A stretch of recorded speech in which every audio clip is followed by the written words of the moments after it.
si on parlait bien, et si on parlait foot, et si on parlait de l'avant-match avec Julien Moret qui nous rejoint. Bonjour Julien. Bonjour. Comment ça va ? Super, merci. En pleine forme, vous avez l'air bien reposé. Ressourcé. Merci d'être là Julien Moret. On va parler football mon cher Mike. Oui, il rentre de vacances. Forcément, il va bien. Ouais, qu'est-ce que ça veut dire ça ? Il est détendu.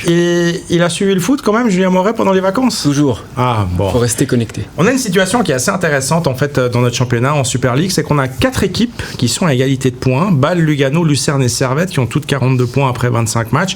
C'est une situation inédite. Comment est-ce qu'on arrive à expliquer finalement qu'on se retrouve avec 4 équipes et aucune qui arrive vraiment à se détacher ?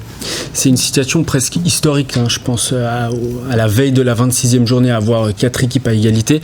On peut même prendre les 2 équipes en dessous qui sont finalement qu'à 5 points de la tête. Je pense simplement c'est qu'on a un nivellement par le bas au niveau du championnat. On n'a pas les équipes habituelles qui sont souvent Bâle ou Young Boys capables de tirer un peu toutes les autres vers le haut et puis un petit peu surfer sur la tête du championnat. Donc finalement ça permet à des équipes comme Lucerne, comme Servette d'exister encore dans cette course au titre et je pense quand même que c'est inquiétant à moyen terme pour le football suisse. Vous avez utilisé ce terme nivellement par le bas et on n'aime pas vraiment entendre ça. Faut s'en inquiéter ? Oui, il faut s'en inquiéter parce que si le suspense peut paraître excitant à premier abord, finalement si nos équipes elles sont moins fortes, on va le payer sur la scène européenne. Aujourd'hui, imaginez une de ces 4 équipes demain en Ligue des Champions, il faut vraiment se triturer les méninges pour le faire. Donc voilà, je pense que c'est compliqué, il faut quand même réussir.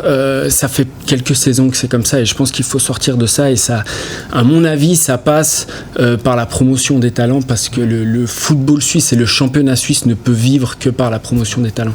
En même temps, quand on a des championnats où il y a une équipe qui archi-domine, qui est championne déjà à 5-6 journées de la fin, c'est pas non plus optimal. Finalement, laquelle des 2 variantes convient le mieux ?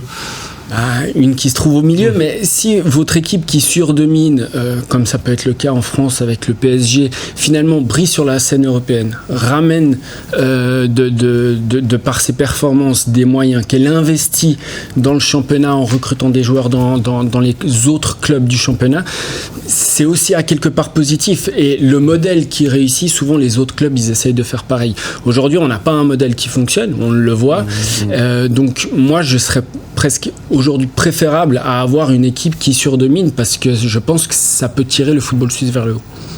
On va ce week-end, 26e journée, il y a notamment un derby lémanique très attendu à la Tuilière. Un derby lémanique qui va être très attendu. Je pense que c'est l'occasion pour le peuple vaudois quand même de fêter un peu cette équipe de Lausanne qui s'est qualifiée cette semaine pour les demi-finales de la Coupe de Suisse, chose qu'on attendait depuis près de 15 ans. Ça va être un match où Lausanne n'a pas le droit de perdre parce qu'il se retrouve... Un début d'année compliqué pour Lausanne.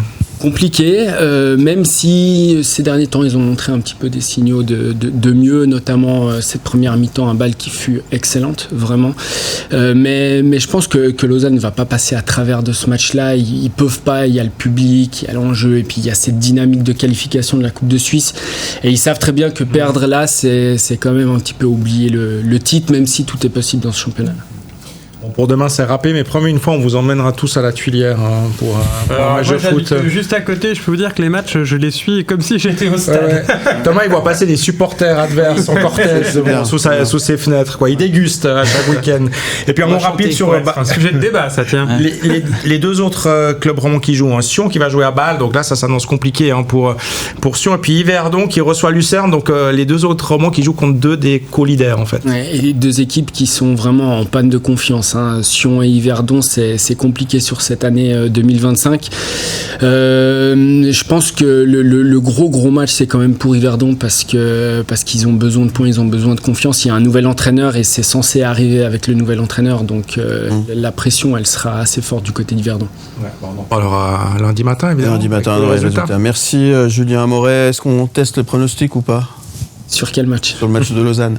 Mais avec plaisir. 3-2 de Lausanne dans un match complètement fou.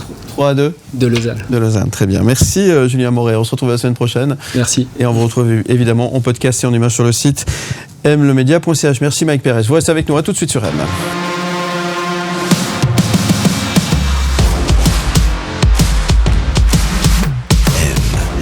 match avec Corner Magazine.